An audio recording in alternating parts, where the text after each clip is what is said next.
എല്ലാവർക്കും നമസ്കാരം. ഇന്ന് നമുക്ക് നാടൻ പലഹാരമായ അവൽ വിളയിച്ചത് റെഡിയാക്കിയെടുക്കാം. നല്ല പെർഫെക്റ്റ് ആയിട്ട് തയ്യാറാക്കിയെടുക്കാം. 300 ഗ്രാം ശർക്കര 1/4 കപ്പ് വെള്ളമൊഴിച്ച് മെൽറ്റ് ചെയ്തതിന് ശേഷം മാറ്റിവെക്കാം. കടായിയിലേക്ക് 3 ടേബിൾ സ്പൂൺ നെയ്യ് ഒഴിക്കുകയാണ്. അതിലേക്ക് കുറച്ച് കാഷ്യൂനട്ട്, കിസ്മിസ്, പൊട്ടുകടല, പിന്നെ കുറച്ച് എള്ളൂടെ ചേർക്കുന്നുണ്ട്. പൊട്ടുകടല കുറച്ച് കൂടുതൽ എടുക്കുന്നുണ്ട്. ഇതെല്ലാം കൂടി ഒന്ന് റോസ്റ്റ് ചെയ്തെടുക്കാം. ഇനി ഉരുളിയിലേക്ക് അരിച്ചു വെച്ച ശർക്കരപ്പാനി ഒഴിക്കാം.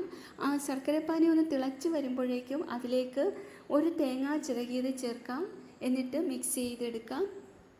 തേങ്ങ നല്ലതുപോലെ വഴറ്റിയെടുക്കാം. ശർക്കരപ്പാനി കുറച്ചൊന്ന് കട്ടിയായിട്ടുണ്ട്. ഇനി ഇതിലേക്ക് അവൽ ചേർത്ത് മിക്സ് ചെയ്തെടുക്കാം. 400 ഗ്രാം മട്ട അവലാണ് എടുത്തിരിക്കുന്നത്. ആ തേങ്ങയും ശർക്കരയും എല്ലായിടത്തും ആകത്തക്ക രീതിയിൽ ഇളക്കിയെടുക്കാം. ഇപ്പോൾ ലോ ഫ്ലെയിമിലാണ്. ലോ ഫ്ലെയിമിൽ എല്ലാം ഇതേപോലെ അല്പനേരവും കൂടി ഒന്ന് മിക്സ് ചെയ്തെടുക്കാം. ഇതാ ഇപ്പോൾ നല്ലതുപോലെ മിക്സ് ആയിട്ടുണ്ട്. മധുരമല്ലേ, അപ്പോൾ ടേസ്റ്റ് ഒന്ന് ബാലൻസ് ചെയ്യാനായിട്ട് അല്പം ഉപ്പ് ചേർക്കുന്നുണ്ട്. ലോ ഫ്ലെയിമിലായിരുന്നു, ഇപ്പോൾ ഫ്ലെയിം ഓഫ് ചെയ്തിട്ടുണ്ട്. ഇനി ഇതിലേക്ക് നേരത്തെ റോസ്റ്റ് ചെയ്ത് വെച്ചിരുന്ന കാഷ്യൂനട്ടും കിസ്മിസും പൊട്ടുകടലയും എള്ളും ആ നെയ്യോട് കൂടി തന്നെ ചേർക്കുന്നുണ്ട്. പിന്നെ ഇതിലേക്ക് 1 ടീസ്പൂൺ ഏലക്കാപ്പൊടിയും കൂടെ ചേർക്കുന്നുണ്ട്. എല്ലാം കൂടെ ഒന്ന് മിക്സ് ചെയ്തെടുക്കാം. സൂപ്പർ ടേസ്റ്റാണ്.